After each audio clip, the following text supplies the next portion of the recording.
Station बनाए जा रहे हैं, रिकन्स्ट्रक्शन हो रही है उनकी, और हर दूसरे तीसरे दिन, हफ्ते 10 दिनों में कोई ना कोई रेलवे स्टेशन के हवाले से वीडियो आती है इनॉग्रेशन की।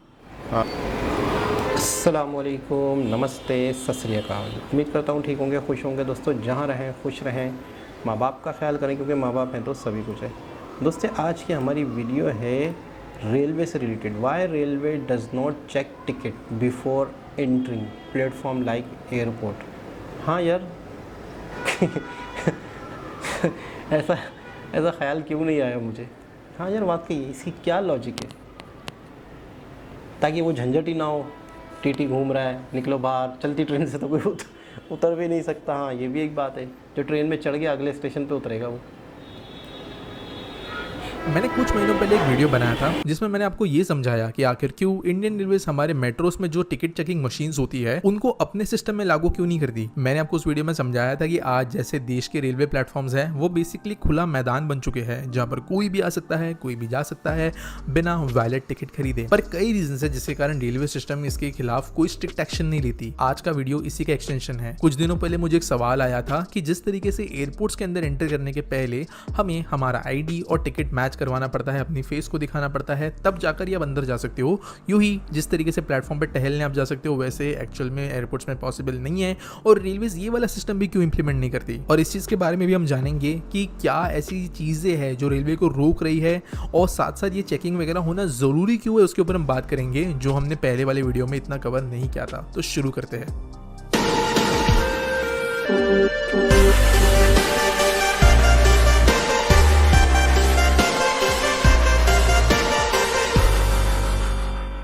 अब पहले समझ लेते हैं कि ये सिक्योरिटी के पॉइंट के हिसाब से मैं क्या बोल रहा हूँ। आपको ये बता दूं कि एयरपोर्ट्स हमेशा से ऐसे नहीं हुआ करते थे जहां पर आपको प्रॉपर इस तरीके के वेरिफिकेशन के साथ में जाने मिलता था। आप एयरपोर्ट में यूं ही टहल सकते थे। इनफैक्ट यूएस जैसे देशों के अंदर आप अभी भी ऐसे ही जा सकते हो वहां पे किसी को पिकअप करने के लिए। लेकिन इंडिया के रिसेंट हिस्ट्री में हाईजैकिंग के इशूज रहे हैं। एयरपोर्ट के बैगेज एरिया में घुसने के बाद में वहां पर इशूज क्रिएट करने के इंसिडेंट्स हुए हैं, जहां पर लोग जो है वहां पे जाके सिक्योरिटी थ्रेट्स बना देते हैं, और वो ऐसी चीजें जो है कहीं ना कहीं पर डिस्करेज हो जाती है एक लेवल चेक के जरिए। अगर आपके पास में एक वैलिड टिकट है, एक वैलिड आईडी है जो वेरीफाई हो रही है, स्कैन हो रही है, तो उस टाइम पे क्लियरली ये समझ में आ जाता है कि आप एयरपोर्ट में एक्चुअल में फ्लाइट पकड़ने जा रहे हो।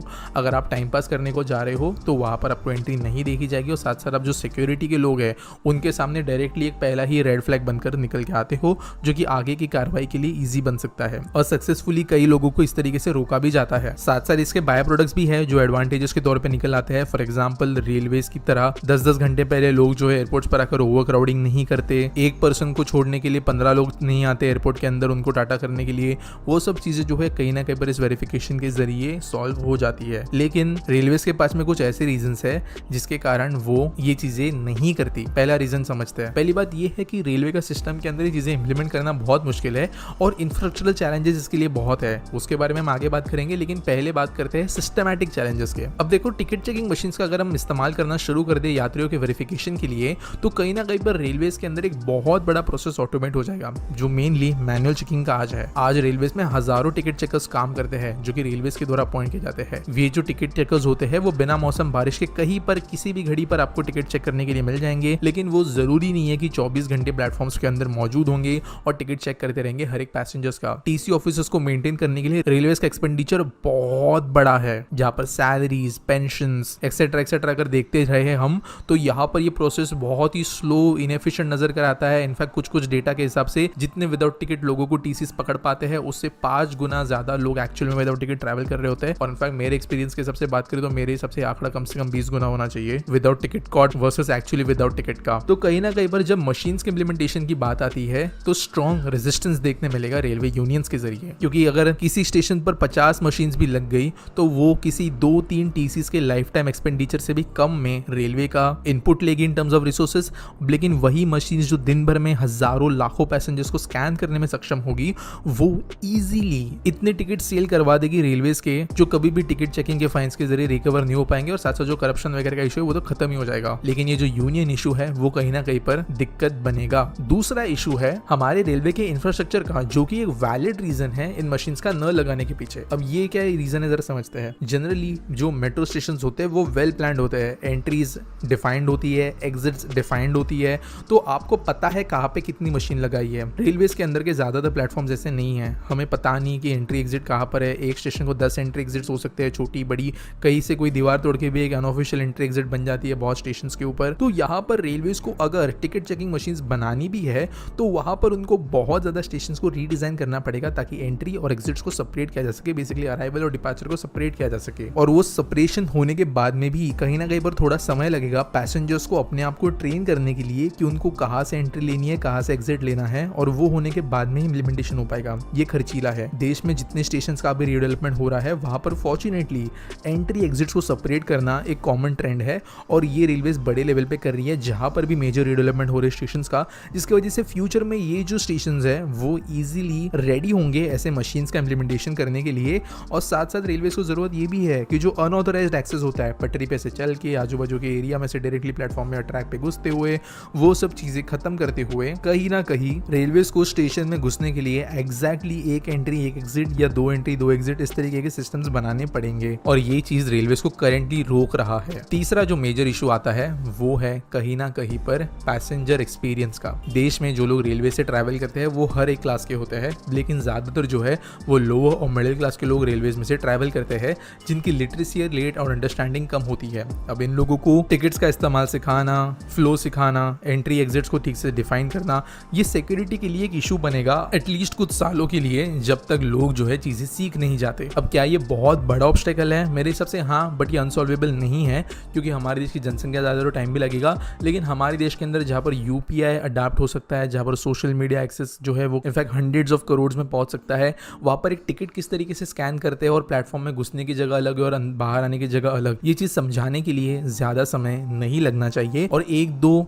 इंस्टेंसेस के बाद में ही लोग चीजों को समझ जाएंगे जैसे ही प्रोसेस स्टैंडर्डाइज होती है वैसे। लेकिन ये करेंटली एक बैरियर है। लेकिन रेलवेज को ये समझना जरूरी है कि कितने सारे एडवांटेजेस मिलते हैं इस तरीके की चेकिंग वगैरह से, जो कि कभी भी मैनुअल चेकिंग से नहीं मिल पाएंगे। पहली बात तो मैंने सिक्योरिटी की बात तो की ही कि बारकोड या RFID टेक्नोलॉजी का यूज करने की वजह से फ्रॉडुलेंट टिकट्स नहीं आएंगे, वैलिड लोग घुस पाएंगे। दूसरा जो मेजर बेनिफिट एडवांटेज मिलेगा वो होगा data collection and analysis. Automated ticket checking system के कारण पैसेंजर्स की फ्लो, टिकट सेल्स, यूजेज का पैटर्न्स, साल के किस समय पर कैसा फ्लो हो रहा है, समय समय की टिकट शेड्यूलिंग, ये सब चीजें जो है इजीली रेलवे समझ पाएगा कि कौन से स्टेशन में कौन से जोन में कैसी हो रही है, और ये बहुत मदद करेगा रेलवेज को रूट प्लानिंग करने के लिए, अपने रिसोर्सेस एलोकेट करने के लिए वगैरह वगैरह, जो कि बहुत ज्यादा जरूरी है आज के डेट में। और railways already big data analytics का बहुत बड़े लेवल पे इस्तेमाल करता है, ये उनके लिए काफी ज्यादा डिटेल्ड और हाई लेवल डेटा प्रोवाइड करने का काम भी करेगा। नेक्स्ट जो मेजर बेनिफिट रेलवे को आएगा वो होगा improved passenger experience and reduced corruption.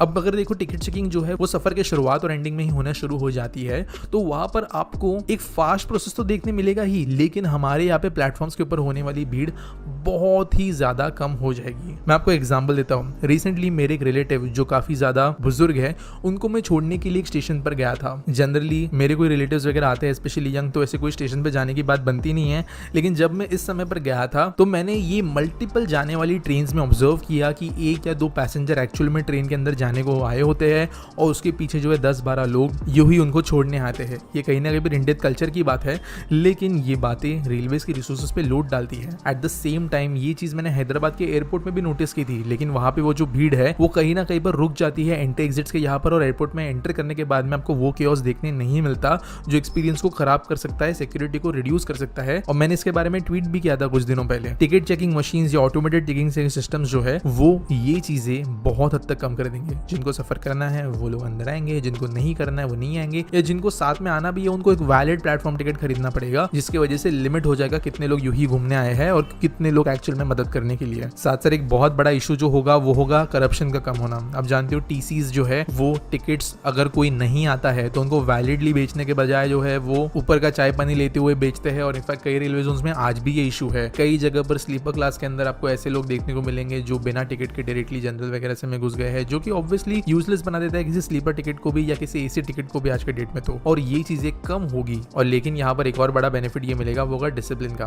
Bharat में टिकट सस्ती है, बहुत महंगी नहीं है, लेकिन कहीं ना कहीं पर लोग जो है वो रेलवेज को ग्रांटेड के लिए लेते हैं। जैसे जैसे सर्विसेज बेहतर हो रही है रेलवेज की, वैसे रेलवेज को पैसेंजर रेवेन्यू भी कमाना चाहिए और अकॉर्डिंगली ये चीजें होगी। एक और फाइनल नोट मैं यहाँ पर देना चाहूंगा। एक बहुत बड़ा इशू ये भी आता है देश के अंदर कि बहुत लोगों के लिए रेलवेज जो है वो एक माध्यम नहीं है बल्कि एक अकेला माध्यम है। बहुत सारे लोग जो अपने विलेजेस से सिटीज में काम करने आते हैं उनके लिए रेलवेज जो है विदाउट टिकट के अंदर सफर करना भी स्लाइड होने देती है, क्योंकि कहीं ना कहीं पर पॉलिटिकल विल के लिए, लोगों के एक बहुत बड़े वोट बैंक को बचाने के लिए जरूरी है। अब यहाँ पर डिसिप्लिन की बात हम नहीं कर सकते, ये प्योरली पॉलिटिकल बात है, ये प्योरली ह्यूमैनिटी की भी बात है, क्योंकि हजारों लोग ऐसे होते हैं जो सच में रेलवेज के अलावा कोई ऑप्शंस न होने की वजह से भी जनरल क्लास जैसे मुश्किल सेक्शंस में सफर करते हैं, और उन लोगों के रेलवेज ने जरूर कोई सोल्यूशन सोचना चाहिए। और मेरे हिसाब से ऐसी कोई चीज नहीं है जो बिना सोल्यूशन के निकाली जा सके, और मेरे हिसाब से फ्री में या अंधे लेवल पर ट्रैवल करना सोल्यूशन नहीं है। ये बहुत ही ज्यादा ओपिनियन बेस्ड वीडियो था। यहाँ पर कोई ऐसे रेलवेज के अनाउंसमेंट्स नहीं इनके बारे में, या कोई ऐसा यहाँ पर बहुत ही ज्यादा ऑब्जेक्टिवली बेस्ड रिसर्च नहीं था। यहाँ पर बहुत सारी चीजें मेरी ओपिनियंस थी, यहाँ पर बहुत सारी चीजें जो है ऑब्जर्वेशंस के हिसाब से थी। आपको क्या लगता है इसके बारे में मुझे कमेंट सेक्शन में जरूर बताना। मिलेंगे अगले वीडियो में। जी जनाब, जब वीडियो स्टार्ट हुई थी, वीडियो का टाइटल पढ़ा था, तो वाकई मुझे बड़ी हैरत हुई थी कि, और ये सवाल भी बड़ा वैल्यूड सवाल था, वैलिड सवाल था, क्या कहेंगे, वैल्यूड, खैर बड़ा वैल्यू रखता था ये सवाल कि पहले से टिकट देखकर अंदर क्यों नहीं जाते। अक्सर टीटी पकड़ रहे होते हैं लोगों को, तो एक बड़ी एक नॉर्मल सी चीज़ है मूवीज़ में, ड्रामों में, और हमारे यहाँ भी हर जगह ये होता है कि टिकट अंदर, ट्रेन के अंदर चेक किए जाते हैं, टिकट दिखाओ, टिकट दिखाओ, टिकट दिखाओ। तो आज मुझे पता चला कि बहुत सारे रीज़न हैं। एक तो सबसे पहले जिस डिज़ाइन से, जिस तरीके से रेलवे स्टेशन बनाए गए बहुत टाइम पहले से, वो इसी तरीके से, इसी डिज़ाइन से बनाए गए थे। एंट्री गेट बहुत ज़्यादा हैं, फिर बहुत ज़्यादा टिकट बेचने वाले, टिकट घर इतने नहीं हैं कि हाँ भाई उसी वक्त टिकट चेक किए जाए, तो स्टाफ की बहुत ज़्यादा ज़रूरत पड़ेगी। बहुत सारे इश्यूज़ हैं, लेकिन मेरे जहन में एक चीज़ आ रही थी, तो फिर आगे चल के उन्होंने वीडियो में भी उस बात का जिक्र किया कि मैंने ये, मतलब हमने देखा है कि 500 नए रेलवे स्टेशन बनाए जा रहे हैं, रिकन्स्ट्रक्शन हो रही है उनकी, और हर दूसरे तीसरे दिन, हफ्ते 10 दिनों में कोई ना कोई रेलवे स्टेशन के हवाले से वीडियो आती है इनॉग्रेशन की। जैसे